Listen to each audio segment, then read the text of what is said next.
Okay, let's begin. We have some participants still signing on, but we can start right away and they'll join us as we're doing the introduction. So good morning and good day to everyone. Welcome to our final session in our mini-series of risk-based financial management and supervision. Our topic today is proportional risk assessment, the IAA risk tool in action.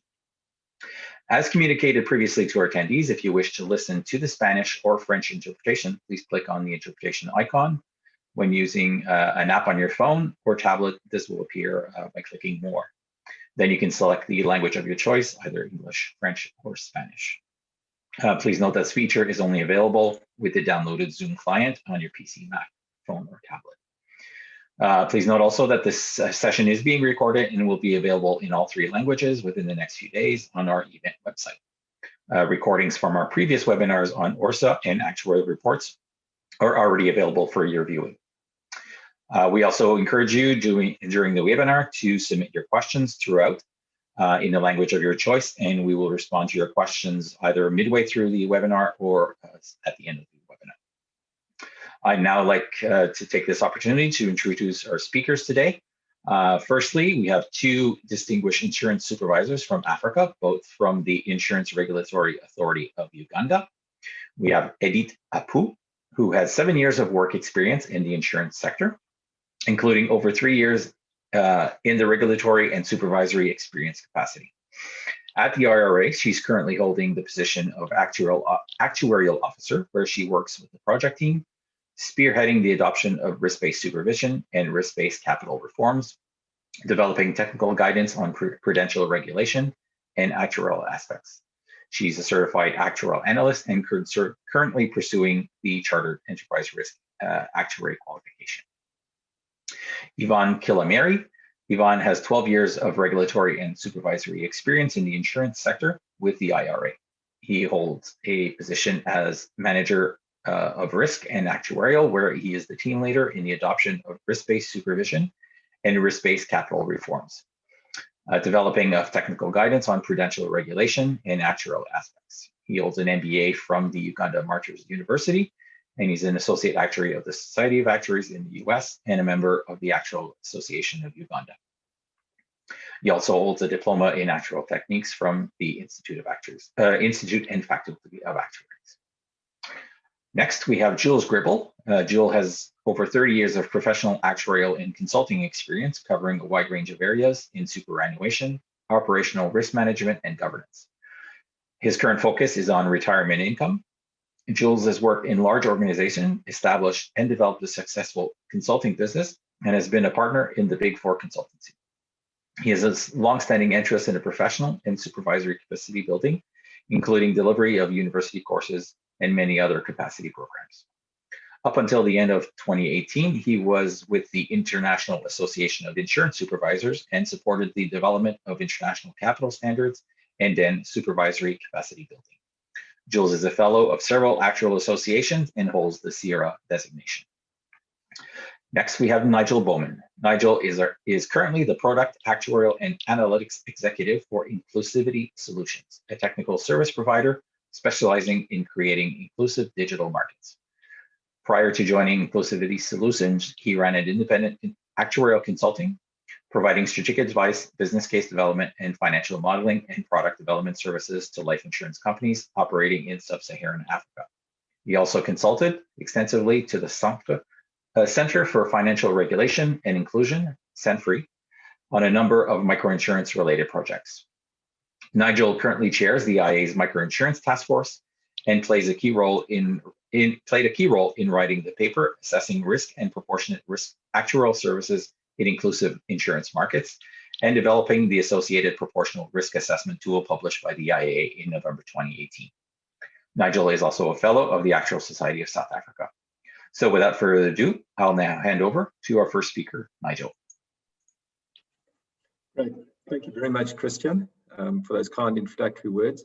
And a warm welcome to everyone who's joined this webinar. It's a real privilege for me to take you on a very quick tour through the RAA's risk tool and show you how it works in action. So this is the 3rd in the series.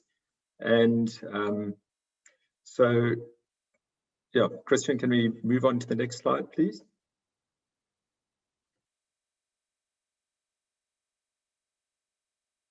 Thanks. So the series that we are going through now is around risk-based supervision, risk-based financial management. And when you're taking a risk-based approach, the very critical thing to do is obviously to be able to identify what gives rise to your key risks and what level of risks those drivers actually hold. And that is really what the RAA's risk assessment tool and the approach that has been developed is all about. Identifying risks, understanding what gives rise to those risks, and understanding the level of risk that those drivers hold. So this comes from a joint project which the RAA's Microinsurance Task Force did together with the International Association of Insurance Supervisors, the RAIS. And it ended up in a technical paper that was published, as well as the risk assessment tool that I'm going to take you through this evening, or today, this morning, this evening, this afternoon, wherever you may be. So together with that paper and the tool, there are also a number of case studies that were developed that are all published on the RAA's website. And I'm going to take you through a very quick tour of the tool today. It's certainly not enough time to do it justice, but hopefully I'll be able to, I guess, pique your interest in the tool, what the tool can do for you, so that you can go and have a more detailed look at the tool, the paper, the worked examples that are available on the RAA's website, and try and use it and test it out for yourself. So the talk this afternoon is going to be, first of all, myself introducing the tool. And I'm going to do that by working through an example. And then we're going to have Jules talking to a second example, which shows a broader application of the tool. And unfortunately, Jules is not available for us tonight, so we're going to play a video recording of him. He's based in Australia, and it's the middle of the night there, so no hard feelings against Jules not being here. And then we're going to have Arvin and Edith, who we've effectively interviewed around how they've implemented and actually built a product approval process as the Insurance Regulatory Authority in Uganda, using the tool as the core of that process. Can you move on to the next slide, please? So I've mentioned that it was a joint project between the RAA's Microinsurance Task Force and the RAIS, which resulted in the technical paper, the Excel-based tool. So it's set up in Excel, and as a user, you essentially need to simply parameterize it, but you can also adjust it to your own circumstances. And then there are a number of case studies which you can also go and have a look at. The tool itself, in terms of objectives, is really there, as I said, to improve the understanding of the key risk drivers within an insurance context, and also understand the level of risk that those drivers represent. And by getting an improved understanding of the risk, you'll start making better decisions when relating to risk. And those better decisions will lead to better outcomes for all stakeholders. So stakeholders being insurance supervisors, the insurance companies themselves, of course, the end users, the customers, really importantly, and any other stakeholders involved in the insurance value chain, for example, your distribution partners. Next slide, please.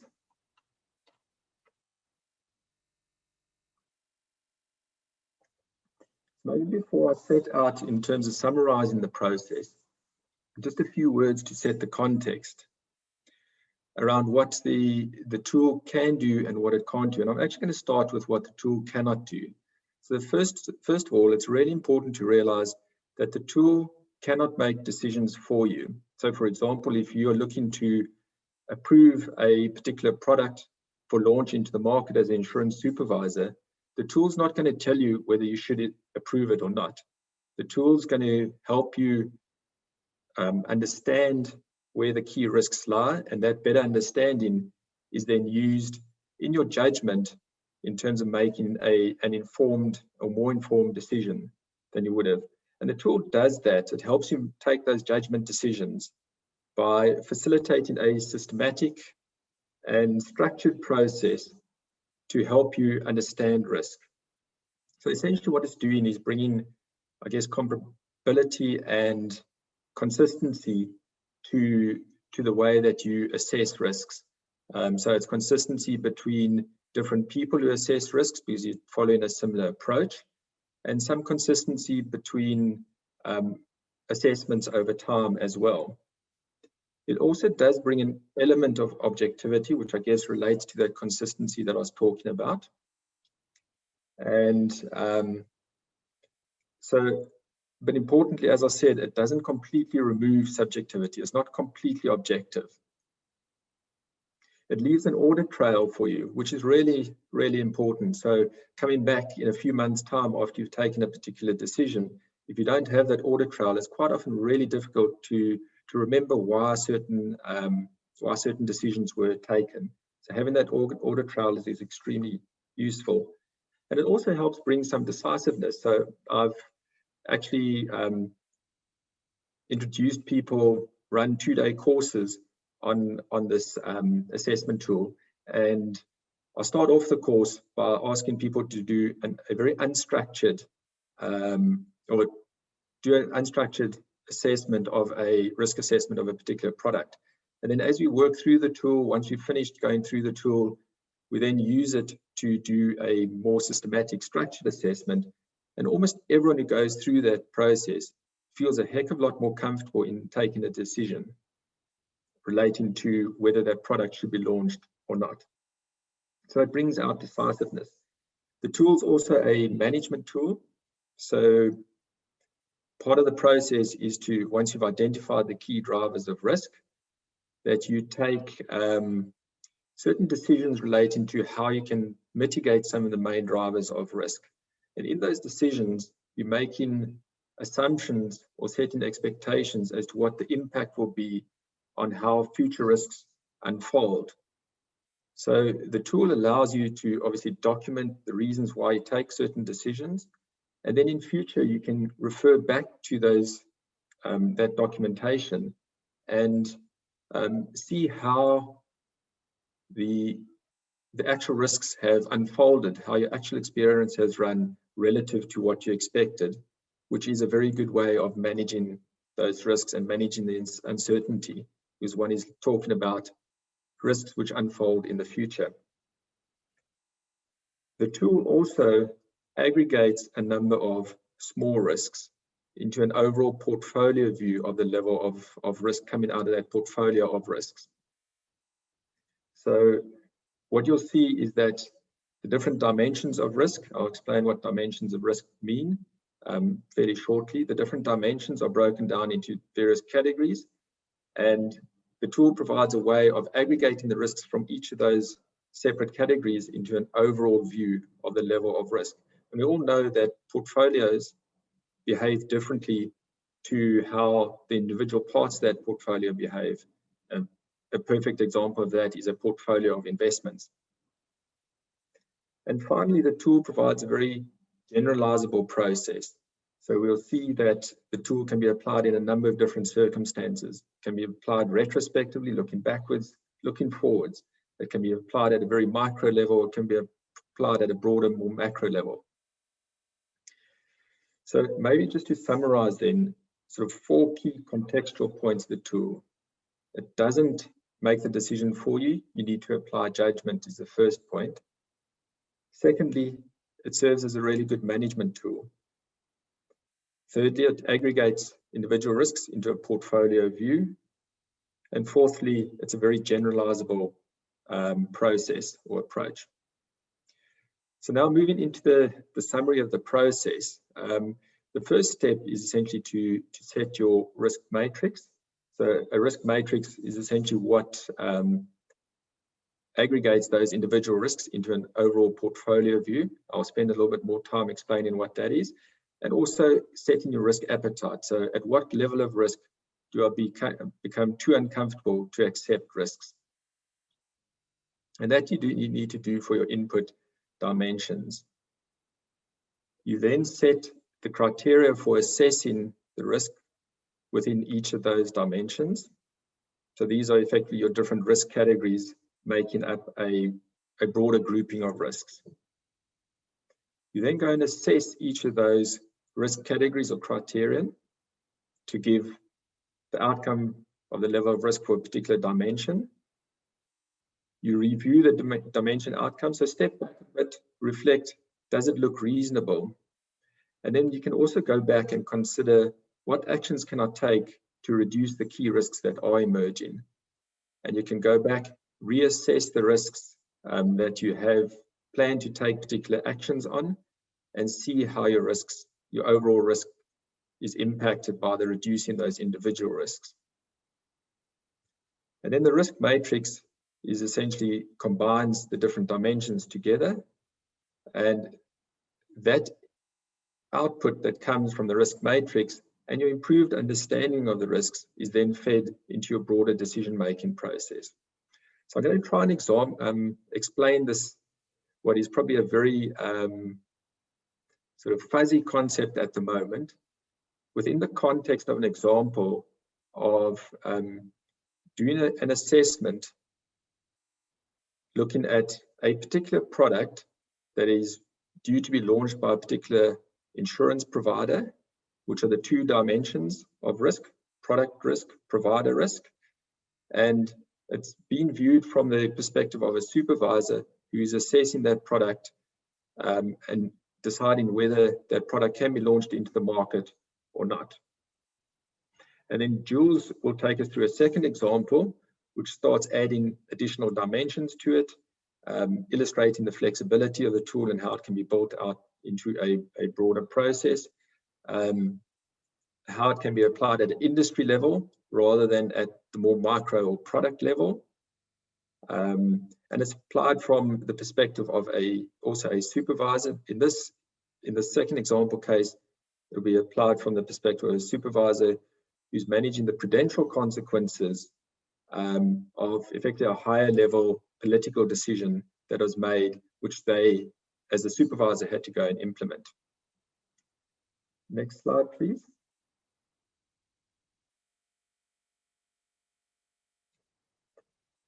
Right, as mentioned, the first example within which I'm going to explain the process in more detail relates to the supervisory product approval process. And this is essentially what Ivan and Edith are also going to talk to you a little bit later. We have the two dimensions, product and provider. I'll explain a little bit more what that means on the next slide.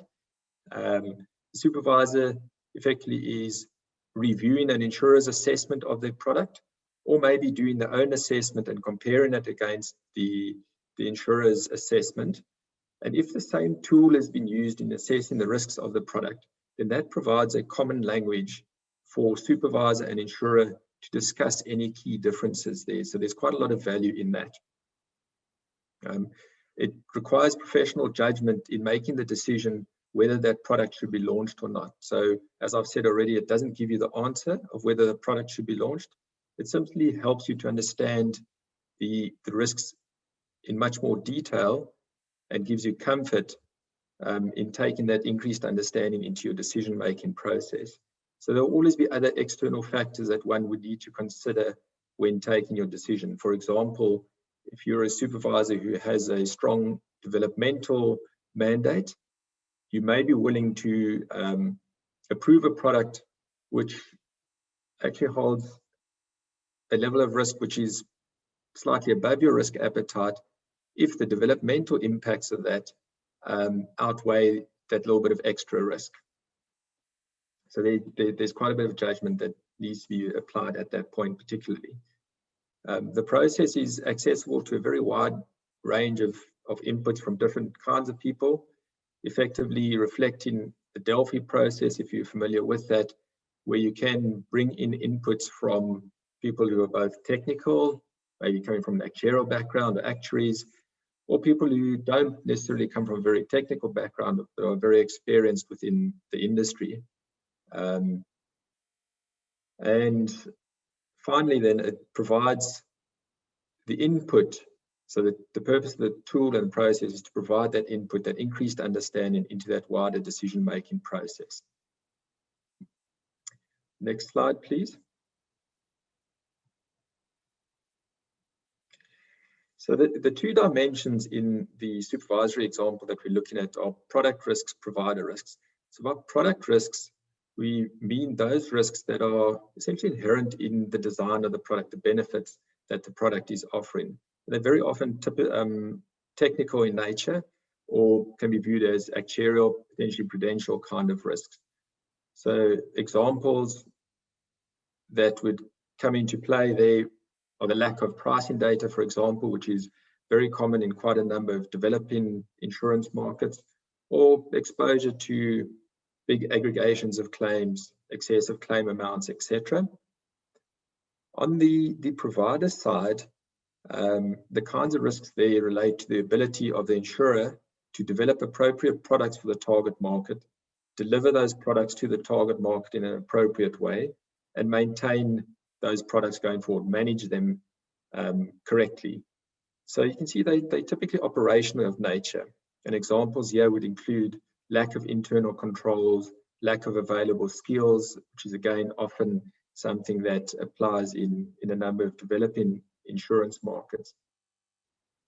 And these two dimensions can essentially be plotted on a kind of matrix or a two-dimensional space. And it's best illustrated why we need these two dimensions through a simple example, taking a very simple credit life product which has low cover amounts, low sum assureds. So that kind of product, I think everyone would recognize, would typically be a low risk kind of product. You'll probably, on the vertical product risk dimension, the vertical axis, we'll probably be sitting right at the bottom end in the green space. If that product is launched by an insurance company that is very well run, has access to good skills, good management information, is able to react very quickly, then that insurer would be considered to be probably a low risk insurer. So the combined or overall risk that you'd get from those two dimensions would be right at the bottom left, squarely in that green area of low risk. But if that exact same credit life product was launched by a very poorly run insurer who probably has low solvency, that significantly increases the overall level of risk, because the risk coming out of the provider dimension shifts all the way to the right. So you're shifting from the green bottom left towards the right, probably going through the yellow into the orange section. So it's really the combination of product and provider risk which combines to provide an overall view. In this example that I'm giving around a supervisor assessing a particular product for the potential whether it should be launched or not. Next slide. So in terms of the product criteria or the risk categories, I'm not going to read through all of them, but if you glance down that list, you'll see that those categories are largely relating to the product features, the design of the product, and other technical aspects of the product. Maybe one thing to note is that in the risk assessment tool, you have right at the bottom other product factors, which is essentially a catch-all where a supervisor, whoever's doing the risk assessment, the supervisor in this example, can specify any other sort of key risk categories that are not covered by the above risk categories. Next slide.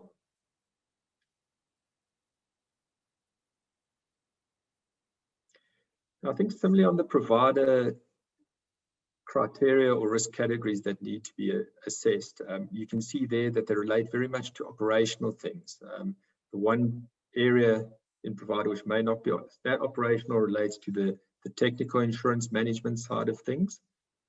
And again, there is at the end a sort of a catch-all category for other factors which you as a supervisor can specify.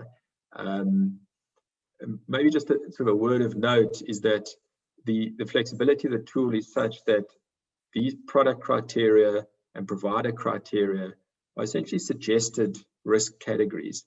So they can be amended and probably should be amended as for your for your own circumstances to suit your local context, your local circumstances. Next slide, please.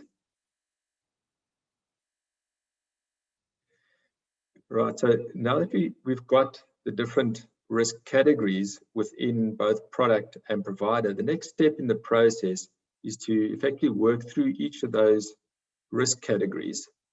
And first of all, determine your risk weight. So the risk weight represents the relative importance of that category compared to the other categories. So you can basically sort of load or up, let's say up weight a particular category relative to others, or down weight it relative to the others. And the tool allows 4 different levels of importance, 4 different levels of risk weight, ranging from from high down to low. And it also provides a not relevant option, which effectively rules that risk category out of the assessment because it's not relevant. The next step is then to go and assess the risk score. So this is really where you come in with a judgment in terms of how well is that particular category of risk being managed. And yeah, very coincidentally, so it's not by design, we again have 4 different levels of risk. So these are actually, this is your judgment in terms of the level of risk. What is the residual risk within that risk category? And yeah, we again have 4 levels, which goes from high to low. And you can consider these 4 different levels essentially as effectively being let's start at the low level of risk. Would be one way to interpret it would be to say a low level of risk is something where, yeah, I recognize there's risk, but I'm very comfortable in accepting it. The moderate level of risk is one where, yeah, it's the level of risk is increasing a little bit, but it's still probably quite acceptable. A medium risk would be one where now the level of risk is starting to make me pretty uncomfortable. I need to think quite carefully whether to accept it or not. And a high level of risk is essentially a no-go zone. So it's a fairly blunt tool and very qualitative, but extremely useful in developing a deeper understanding of risks. And one could also consider it to be 4 different colors. So low risk could be green, moderate, yellow, medium, orange, red, high. So it's essentially just 4 steps, 4 levels of risk. No risk is mentioned here, but I don't think there'll be a case where there is no risk unless that particular category is not relevant at all. We don't operate in a world without risk. So once you've set your risk weights, the importance of that particular risk, and you've set your risk score, how well it's managed, you then combine the 2, and I will show you quite shortly how that happens with a little example.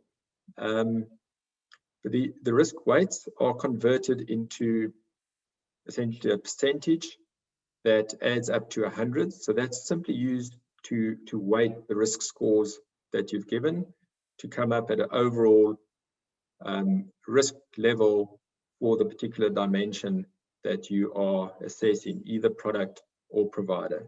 And really importantly, throughout this process, you need to document your rationale for the choices being made, because that makes your choices explicit, and it also makes them reviewable based on those choices that you are making. So it acts as that audit trail, allows the tool to become a very useful management tool, as I explained earlier on. Next slide, please.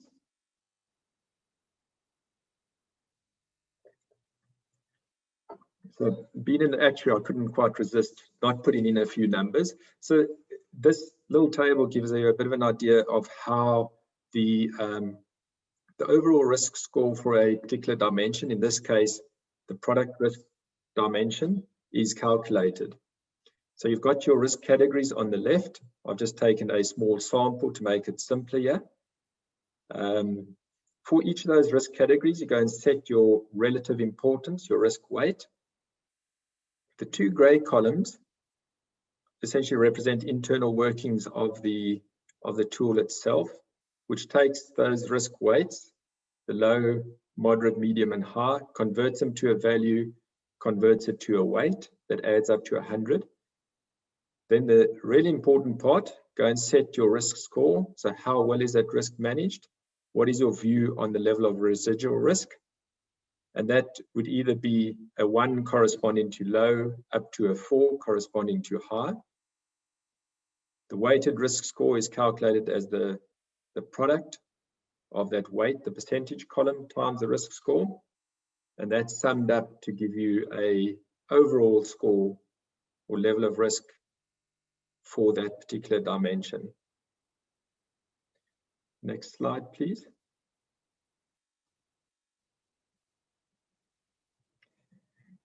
Right, so the outcome then of a particular dimension, either your product or your provider dimensions in this case, is a decimal number that ranges between 1 and 4.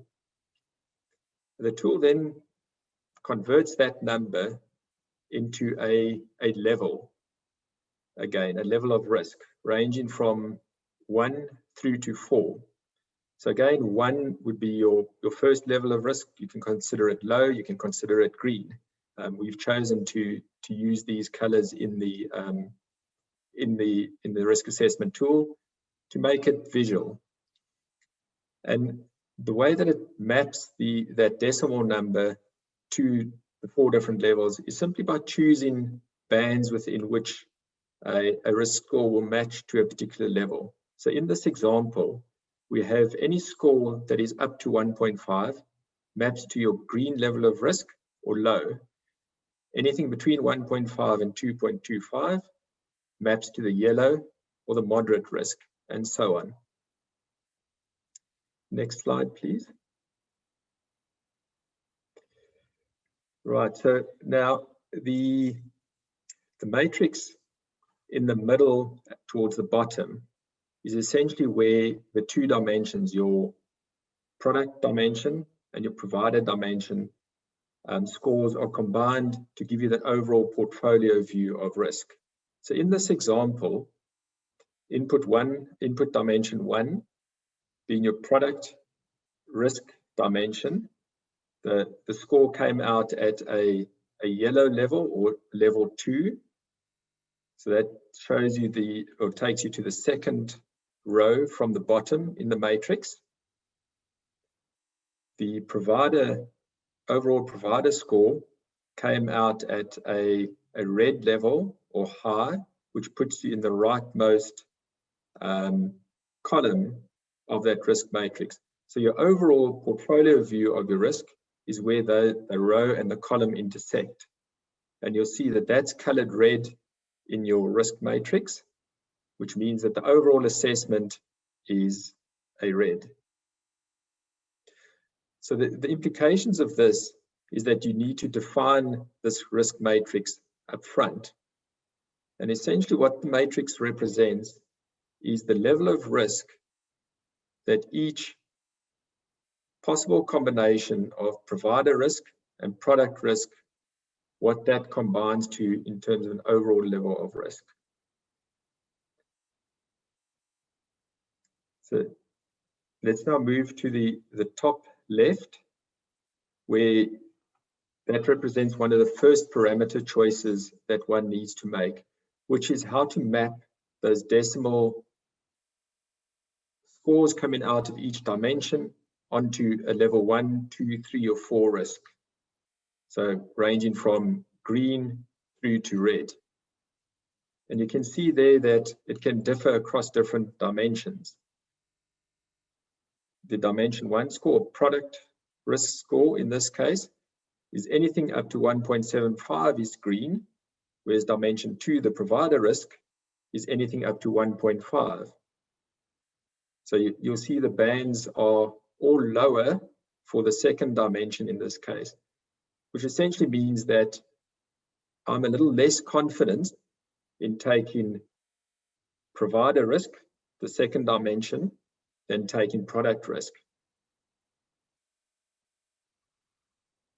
The second set of parameters, as I've said, that you need to set relate to the risk matrix.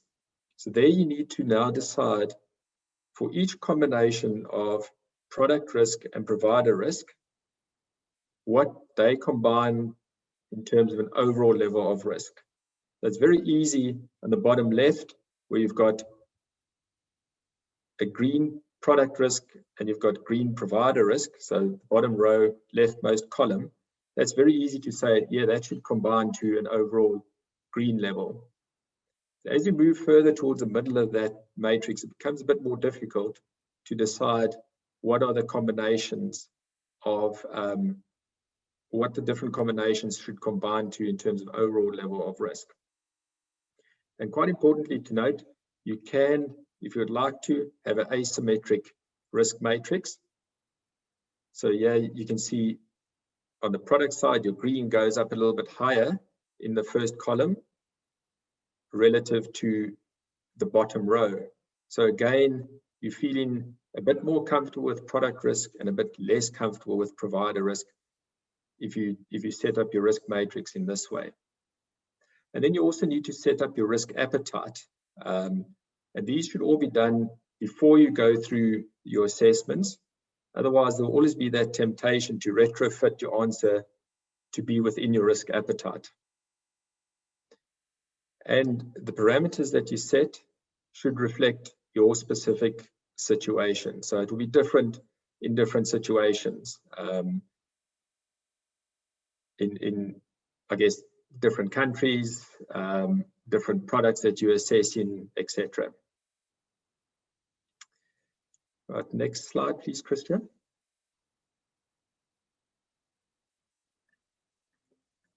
So now, essentially, you've set up all your parameters, you've done the assessments, you've got your outcome from your product side, you've got your outcome from your provider side.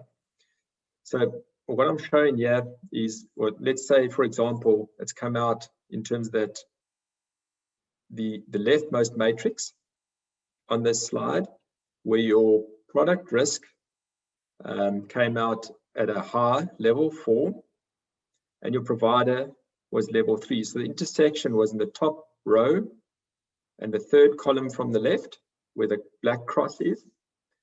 So that comes out to be an overall high level above your risk appetite.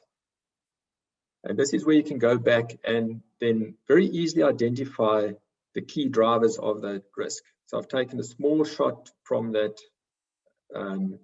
table that you saw previously, where you can see that fraud potential was the main driver of the high overall rating for product risk.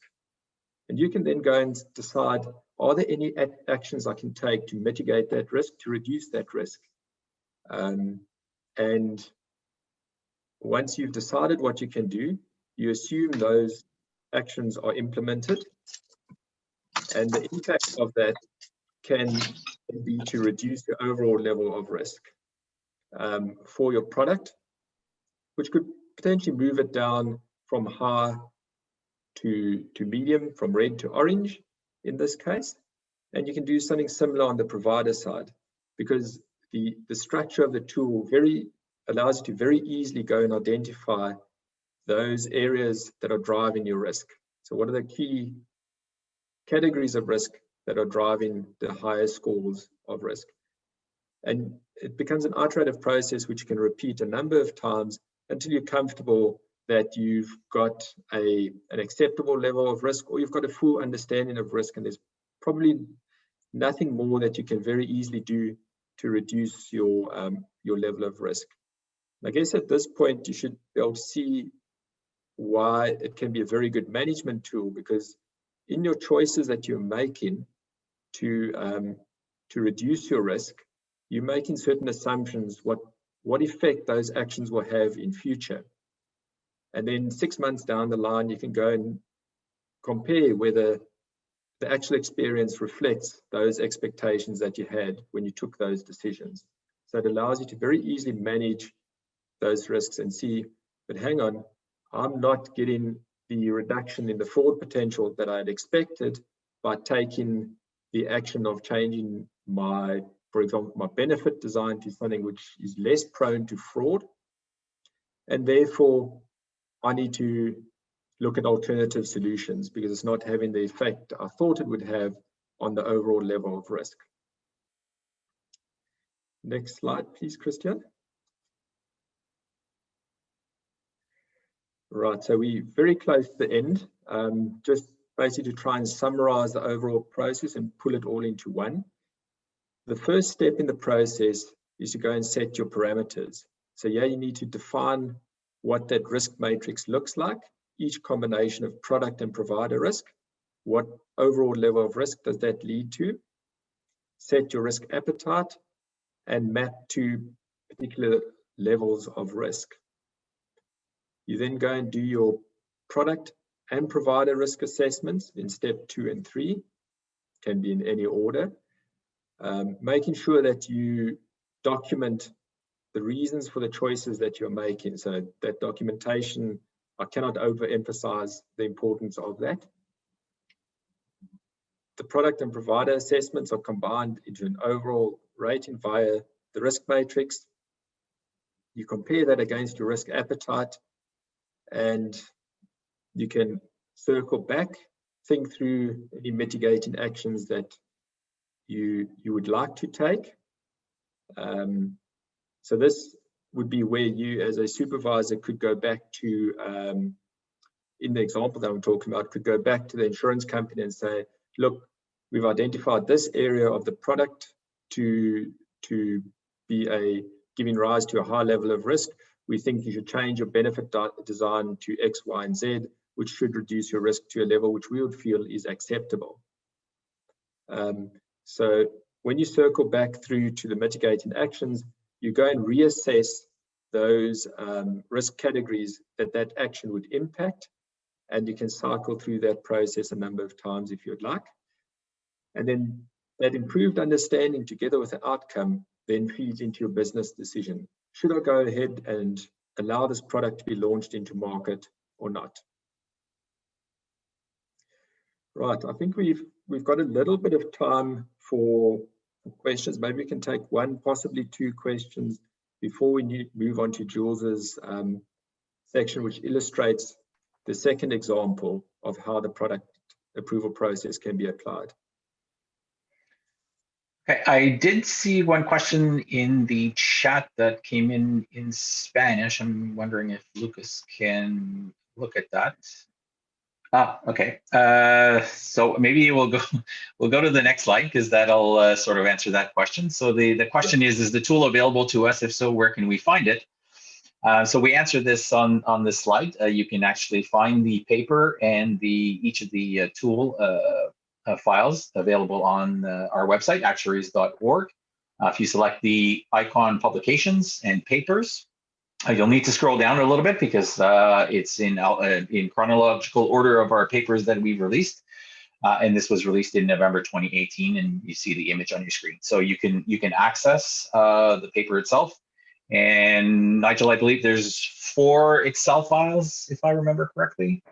Yeah, that's correct. So there's basically a blank version of the tool, as well as 3 worked examples. The examples or case studies are in the paper, and they're 3 Excel sheets which show a worked implementation of those case studies.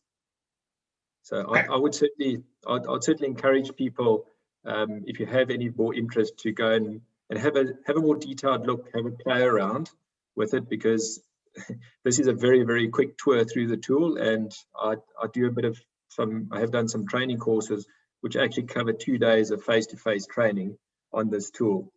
And even then, people still sometimes struggle a little bit with some of the concepts. So I wouldn't be surprised if you don't yet have a full grasp, but hopefully you've got a sense of what the tool can do and what it's trying to achieve. Perfect. Okay, I didn't see any other questions come in yet in the Q&A or the chat, so maybe we can just go to the portion of Jules. So what I'll have to do now is, so you should see Jules' part of the presentation now, and I'll begin right away. end of that first example, and this is the second example, which will illustrate some other points here. And firstly, it's third-party motor insurance. MTPL is the abbreviation used. This is based on an actual retrospective analysis done by a colleague and I in a particular country. And this is interesting. The political decision was made to have compulsory coverage. So from a supervisory point of view and an industry point of view, that's a decision that was imposed. And you just have to work with it. The second thing is that everybody recognizes, the supervisor and the industry recognize they're not fully prepared. So basically they're probably already orange or red all over the place. And they need to have a sustainable market and they need to manage it. So this is an imposed problem. The question isn't, are we going to approve it or not? The question is, how are we going to manage a situation that's not perfect? And this tool was applied, and what it did was, because it's structured and made explicit decisions, it was able to clarify where, firstly, the key issues were, and secondly, therefore, lead to how they may be addressed in a much more specific manner than just throwing up their hands in horror. Okay, so next slide, please. Now, just bear with me on this one. The key thing here is to observe where the little colourful matrices are. So on the bottom, you've got where it talks about supervisory view of business risk assessment. This is what we've been talking about so far, with one matrix, a product assessment and a provider assessment. Remember I said the output from that can feed into another matrix, and it does. It feeds into the one on the upper left, in the column on the upper left.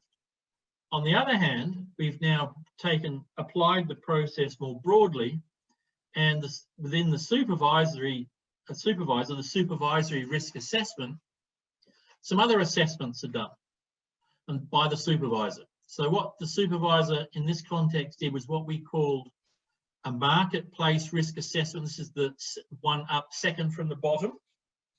It had two components.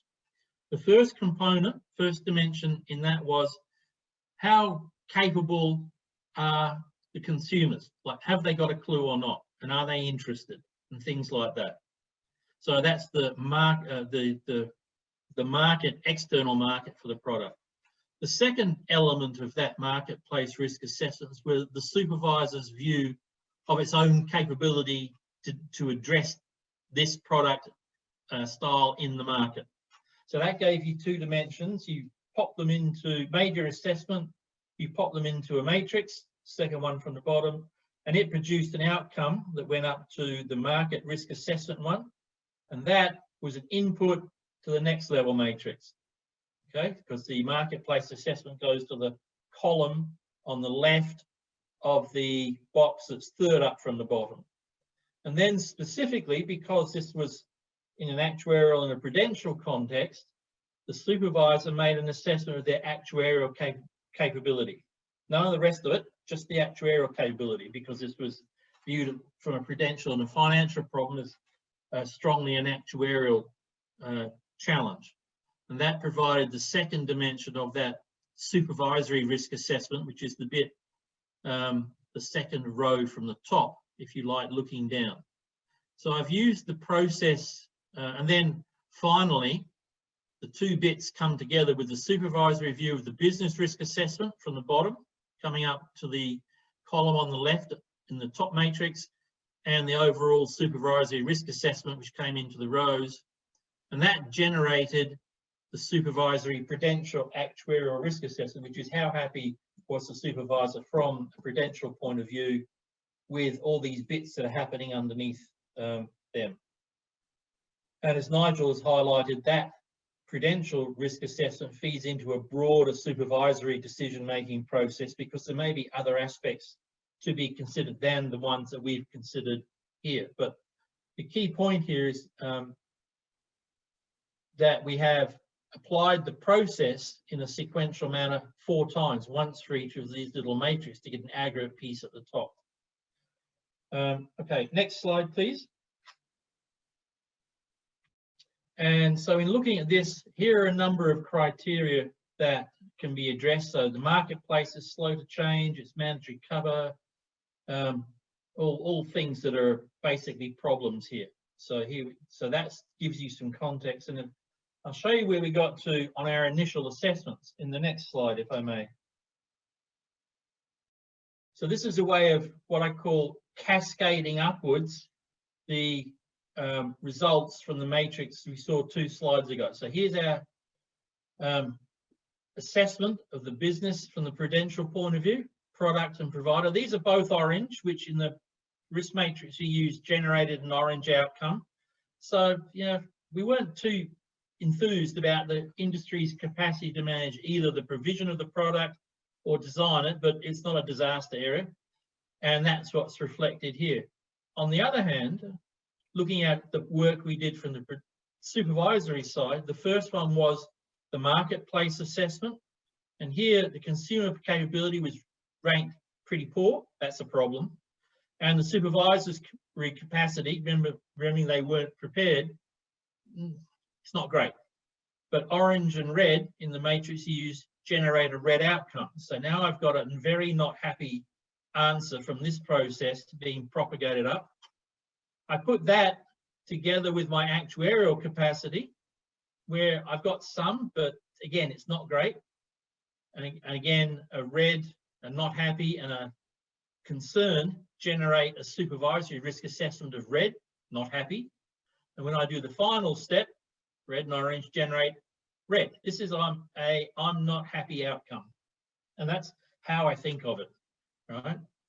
You can put the numbers in here and watch them move, but the key thing is which color do you get? So that's really not a satisfactory outcome. So next slide.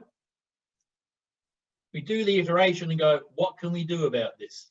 All right, we've got to reduce the assessed prudential risk.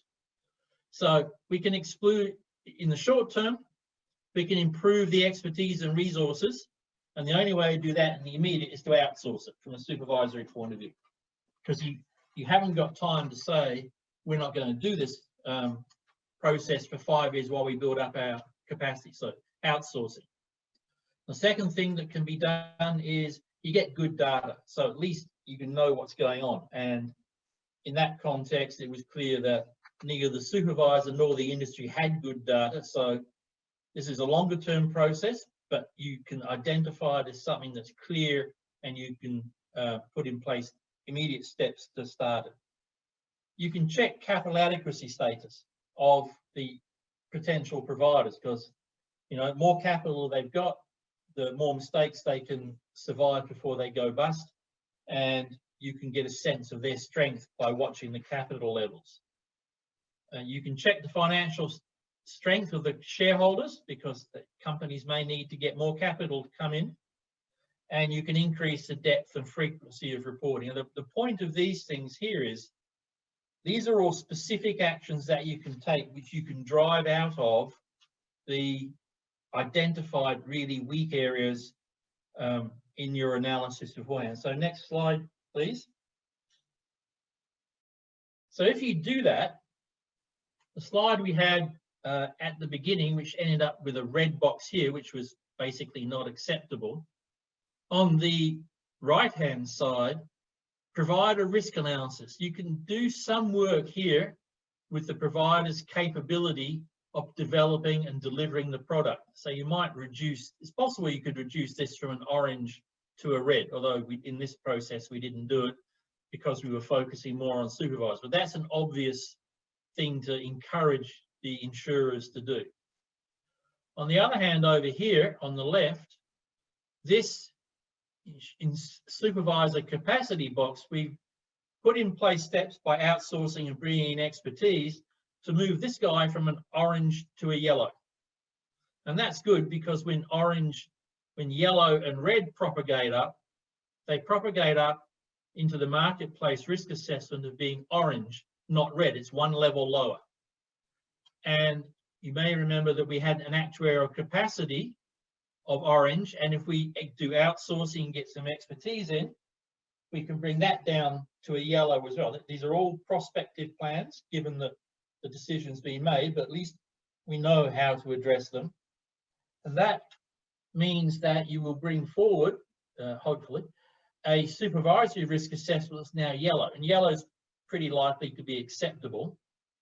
And that means that when you do your final assessment, you have an orange and a yellow, and you get a prudential risk assessment subject to the successful implementation of your remediation steps of yellow, which is probably an acceptable outcome. So this example shows you that what we can do is we can apply the process. This was actually applied retrospectively, but you could equally apply it prospectively, because this is what you would do. And retrospectively, when it was applied, there were a couple of aha moments to be had, which were then followed up, and things worked out reasonably well. So this gives you an example of how the individual process for combining two dimensions, aggregating two dimensions into a single answer, which is what happens every time you step up, can be done, and how you can use it, well, in this context, use the process and approach as a management tool at the industry level, which is a different level than a specific insurer for a specific product. Maybe the next slide, please. So I thought it's worth just putting down a couple of takeaways. I'm almost going to claim that I've done this presentation, which is an actuarial presentation, but it has no numbers in it. So I just want to get credit for doing an actuarial presentation that doesn't have any numbers in it as well. But the more seriously, the risk tool can have more than two dimensions. We've talked about two, but clearly it can have more than that. It's extendable. It can be applied in many situations. We've just seen how it can be applied retrospectively instead of prospectively, and at an industry level as opposed to an individual product level. And it works because it provides a structured, documented, and open process, not a pen process, an open process for risk assessment and review. In short, it's a management tool for both supervisors and insurers. And outcomes from the tool provide inputs to broader decision-making processes. And that's an important part of this, because we need to recognize that doing financial assessments or prudential assessments or actuarial assessments, whilst they're important, there may well be other important criteria that the supervisor needs to bring to bear as well, and their decision-making process will take in the input from our tool, but also inputs from other processes or tools as well. So it's part of a broader game, but it is not the full game. So. Okay, we finished this video. Nigel, do you want to just go to the next part, or do you want to introduce? Well, yeah, Christian, maybe just again a little bit of a summary on there. I think what participants now can see is how the tool can be generalized in a number of ways, looking rather from the micro to a more macro industry level, and also why it can be used as a management tool for particularly the supervisor who had a decision basically forced on them, and they needed to look at ways of managing the situation they found themselves in, identified a number of actions that they could take, and then in 6 months, 12 months down the line, they can go and see whether those actions that they decided to take are having the desired effect and adjust if necessary.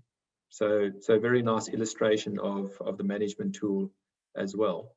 I did see that there is a question, I think, presumably in Spanish. My Spanish is terrible, so. Yeah, maybe I can ask Lucas to translate the question from Spanish. Yes, sure. So it actually could also be a statement, next question mark, so I'm not sure how it's meant, but it says that the risk of the products or product risks go hand in hand with reassurance. It could also mean whether the product risk, whether you think whether the product risk goes hand in hand with reinsurance. Yes. Okay. Thanks, Lucas. Yeah.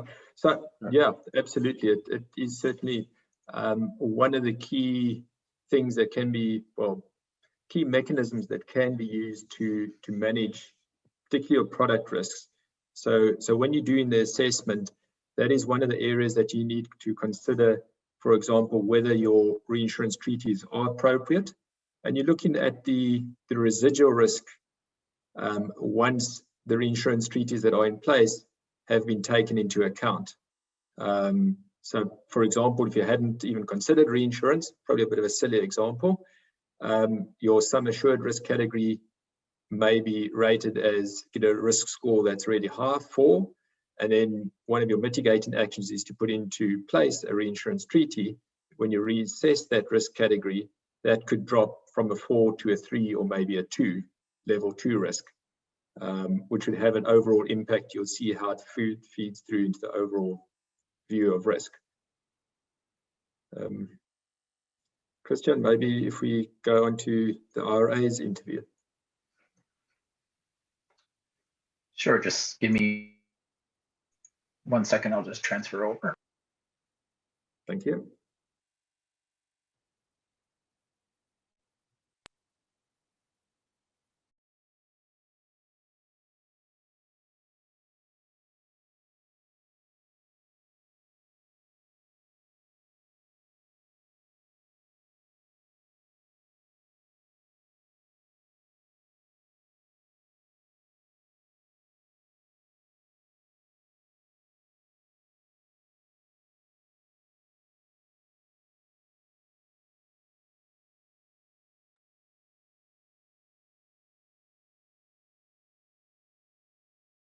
Ivan and Edith, can you please give us a very brief overview of the Ugandan insurance market and the role that the IRA plays in that market to set the context within which you began using the risk assessment tool?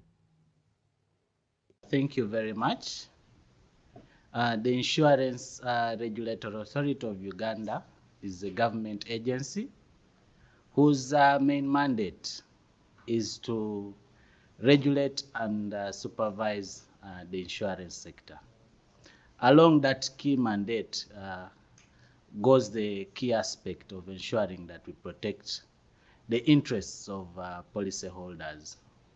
We license quite a number of insurance players. We have 2 reinsurers, 30 insurance companies within the market. We also have over 2,500 agents, 27 loss assessors, 37 insurance brokers, and a number of bank assurance agents that we license.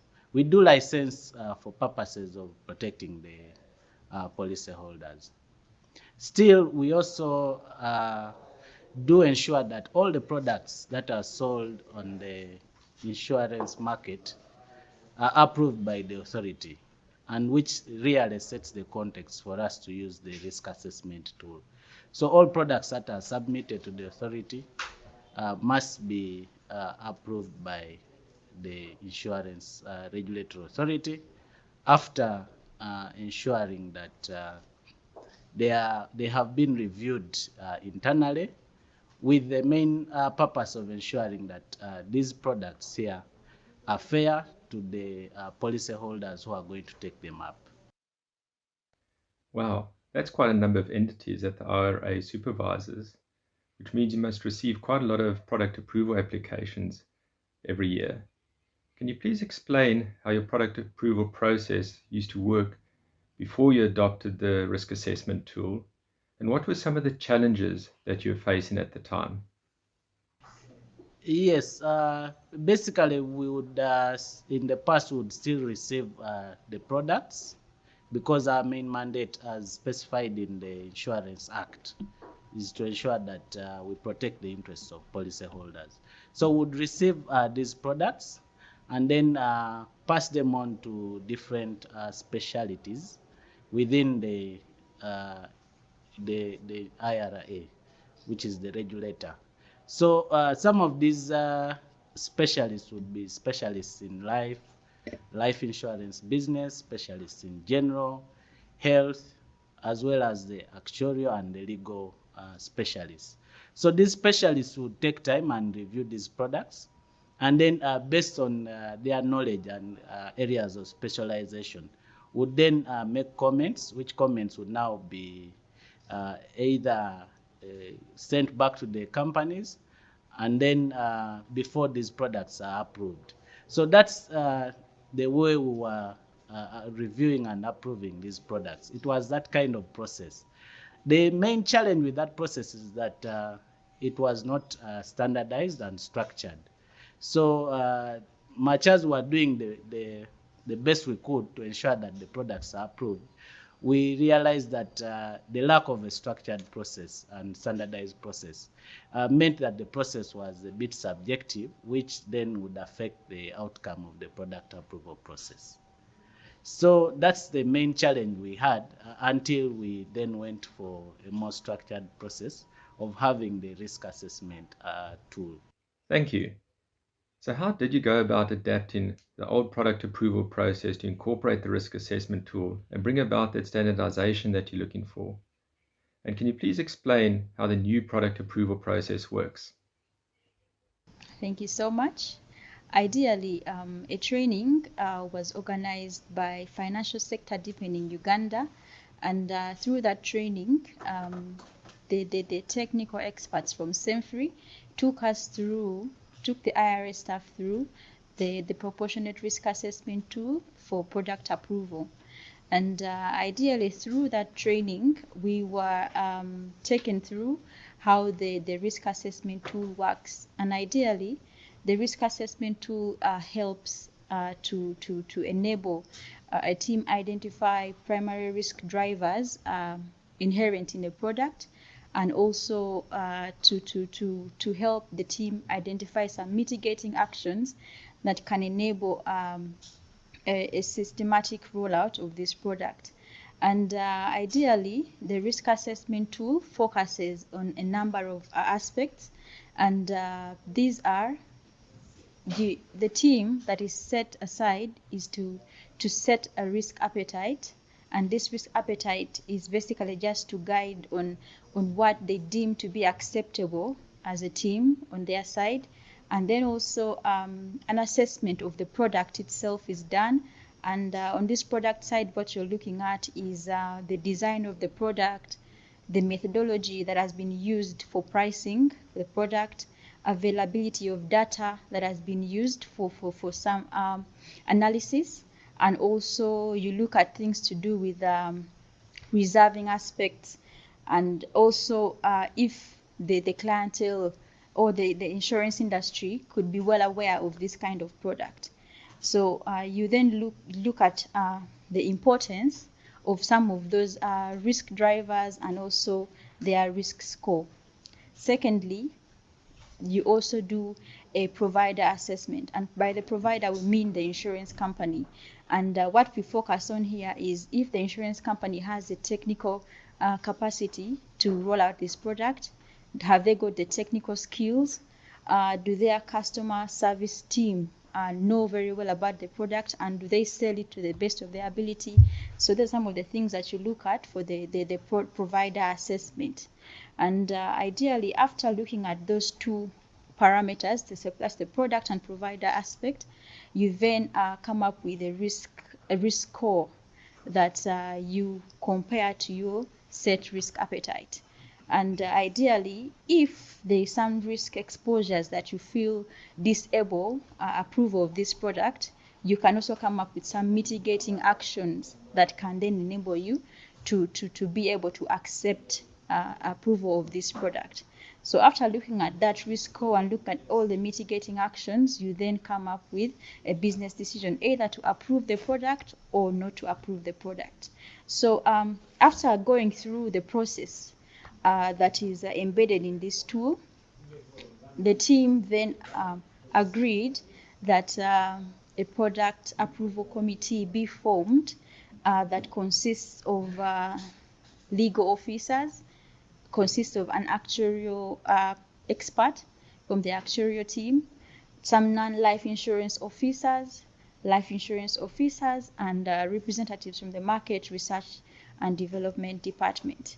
So ideally, this means that for every new product that is submitted to the authority, the Product Approval Committee would use this risk assessment tool to assess this product and then to agree on if they will approve the product or not. So this is how the product approval risk assessment tool works and how it will exactly be administered within the authority. That's quite a number of changes. So what are some of the positive impacts from bringing the risk assessment tool into the product approval process? First and foremost, it's important to thank the financial sector deepening Uganda for having facilitated this project through which the training was conducted, because now we have a tool that is very systematic, that is structured, that now we use, and this has eliminated to a larger extent the subjectivity that was inherent in our product approval process. So that has been very beneficial to the team. And also remember that now a directive has been sent out to the insurance companies to also submit this risk assessment tool for all their product approval requirements or applications. So this means that this definitely protects the policyholder, because the product has to go through the sieving of this risk assessment tool. You look at the design of the product, if the product is good enough in terms of if the insurance industry is well aware about what exactly is being sold, and also in terms of the technical aspects of the product, if they are sufficient, and also the capability of the provider, that's the insurance company. So this definitely is beneficial from both the insurer side and also on the IRA side. So we are very grateful, and this also will definitely go ahead in helping us to fulfill our mandate of protecting the interests of the policyholders. Thanks. Those are some great benefits. So what were the challenges that you had to face when implementing the risk assessment tool in your product approval process? And how did you overcome those challenges? And are there any improvements that you would still like to make to the tool or the process itself? Thank you. The main challenge that we experienced while implementing this risk assessment tool was the issue of lack of industry capacity to implement. And good enough, once we realized that we had this challenge, we then developed solutions around how do we then build capacity for the insurance sector to implement the new and much improved risk assessment tool. So basically what happened is that one, as the regulator, there was a training that was undertaken for the insurance regulatory staff, but still undertaken by the consultants, SEMFRI, under the support of FSDU. So capacity was first developed for the regulator, and thereafter there was also the need to build capacity for the industry, because the industry, as explained by my colleague, that the industry also supposed to submit this risk assessment tool. So there was a training of trainers session that was undertaken at the Insurance Training College in Uganda, and a number of trainers were identified and participated in this training. So as an industry, we've developed capacity to ensure that we utilize this tool even in the future. So the trainings have been done for the industry players, as well as the training of trainers and the insurance regulatory authority staff. Fantastic. Thank you very much, Ivan and Edith, for sharing those excellent insights and experiences. What I take from your answers is the IRA has greatly benefited on two counts. Firstly, by introducing a structured and standardized approach to your product approval process. And secondly, by requiring industry to also complete the risk assessment tool, which then provides you as the supervisor and the insurers with a common language when dealing with any differences. I think those are some fantastic outcomes. Thank you very much once again. It's much appreciated.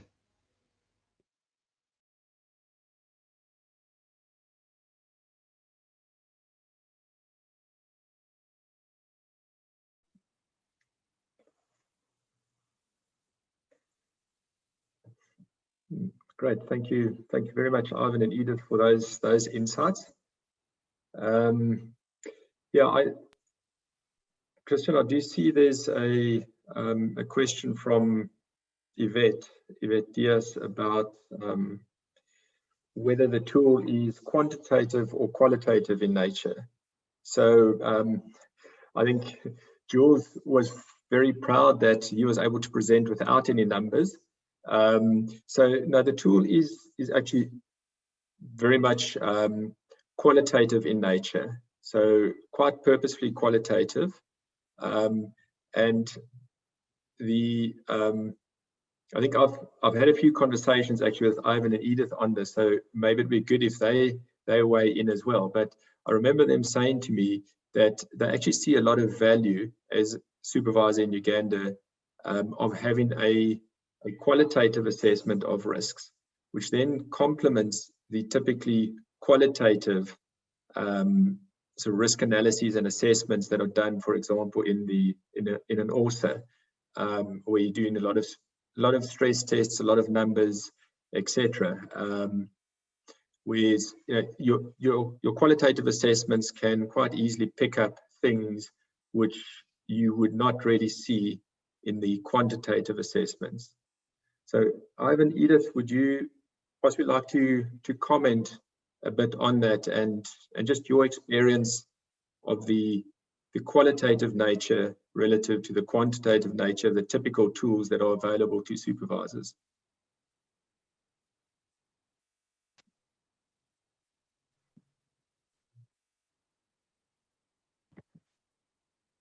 Thank you.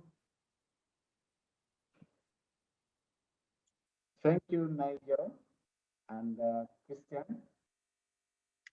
Indeed, this risk assessment tool has been quite beneficial, and in our view, it has the two elements: the quantitative elements, where you have the risk score, but then there is a section where you need to fill in the rationale. For instance, if you say for this particular aspect, I'm assessing it as high risk, then you need to indicate exactly why you assess it as high risk. So that qualitative aspect then also adds in a good understanding of whether the entity that is submitting the product really understands the key drivers of risk of the product. So, and when you say, okay, when you assess as low risk as an issuer, then you still need to give us a clear narrative as to why you've assessed as low risk. Possibly, maybe you've put in place some mitigation actions that go along that support the risk assessment that you've done. Actually, if it was just quantitative, it would be very difficult to know the rationale without having that support in terms of the qualitative aspects. So basically, the tool is quite. I think we're having a bit of hard time with Ivan's audio. It's coming in a little bit choppy there.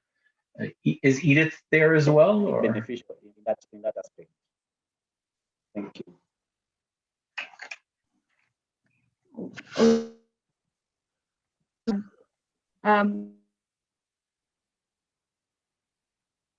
I think we're having some issues with the audio. Basically, it seems qualitative, but can you hear me? Yes, we can now, Edith. Can you hear me? Yes. What I was saying, qualitative, but the fact that this tool is being reviewed and assessed by different experts from different specialists for their view. So at the end of the day, view might over any other view of any other member that is part of the product approval committee. So yes, the tool is qualitative looking at the different discussions and backups from the different specialists.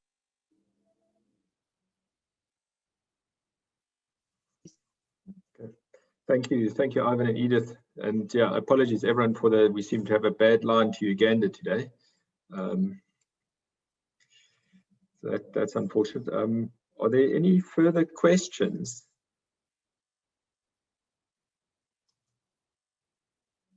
I'd certainly encourage you to please ask questions. I certainly hope it's a case of having understood everything rather than being so confused you don't know what to ask.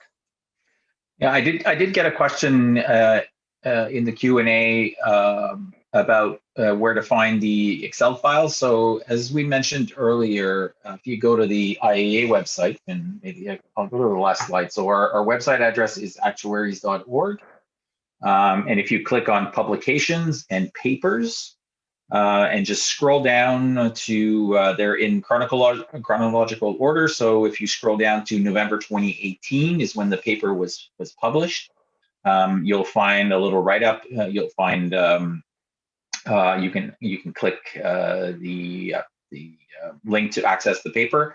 And then there's a number of tools that are available there in the toolkit. So there's a main file, there's a health and life product, a mobile hospital cash product, and a social health product. And you can download all these Excel files directly from there. It's easier if you do that directly from the website. And you'll also find we did 2 previous webinars on this paper, and you can watch those webinars as well from the site.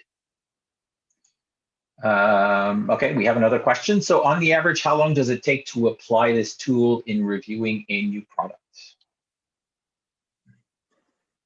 Okay, thank you very much for the question. Maybe just to note before I move on to that, okay, so Christian, you've already pasted in there as well. You beat me to it. Yeah, I did. Yeah, so in terms of how long it takes to apply, I'll be really interested to hear Ivan and Edith's view on that. But so in my view, the best way of applying it is by having a number of different people almost independently complete the assessment. And it would typically, I guess, take maybe an hour or so, possibly a little bit longer to go through the entire tool. If you have only the 2 dimensions that from that example that I showed you as the supervisory product approval example, if you have more dimensions, that obviously means quite a number more risk categories that you need to assess. So at the first iteration, probably around about an hour, maybe a little bit longer. But we'd also expect you to iterate through the tool a number of times as you identify key drivers, identify mitigating actions to take to reduce the risk within those key drivers of risk, and then see how that impacts your overall level of risk.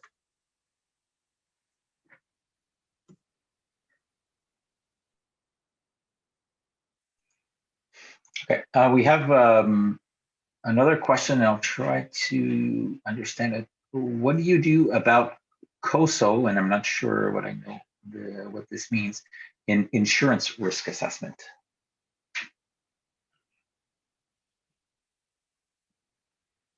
Sorry, I don't quite. Yeah, I don't particularly understand. Yeah, I see that. See if there's any other questions, maybe. COSO 2013. Yeah. Alpha, could you maybe explain what COSO means?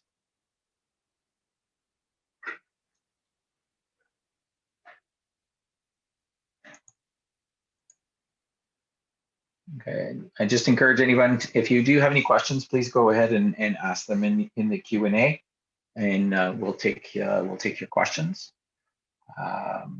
We don't see any other questions. We'll just end COSO.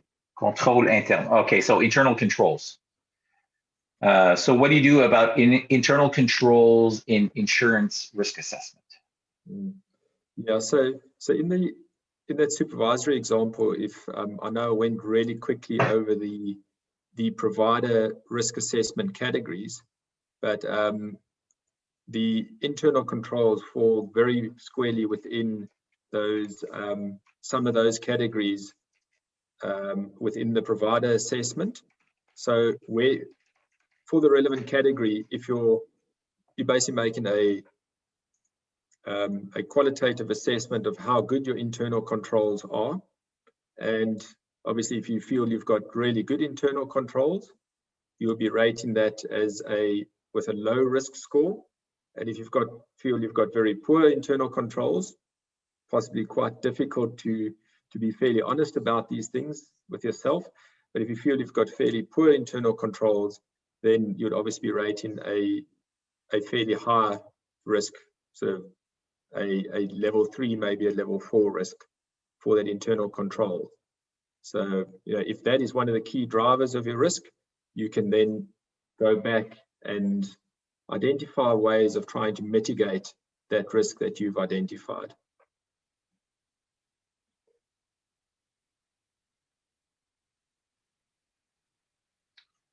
Okay. I'm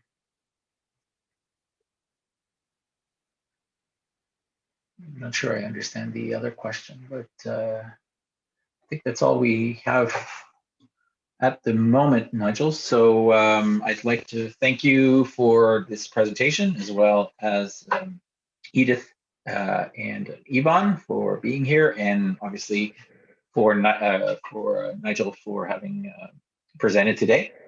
Nigel, do you have any closing comments that you wanted to make? Yeah, I guess firstly just to thank everyone for listening with us and being here today. I certainly hope that you've got that we managed to pique your interest in this risk assessment tool. It is extremely flexible, and I think one of the ways of becoming a bit more comfortable with it is by taking it and for a test drive yourself.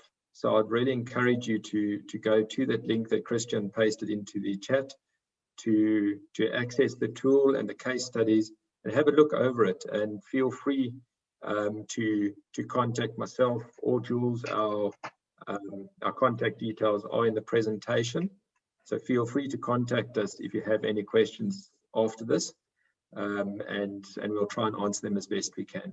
So thank you very much for being with us today. Okay, and thank you very much. Have a good day. Bye-bye. Goodbye, everyone. Thank you. Goodbye.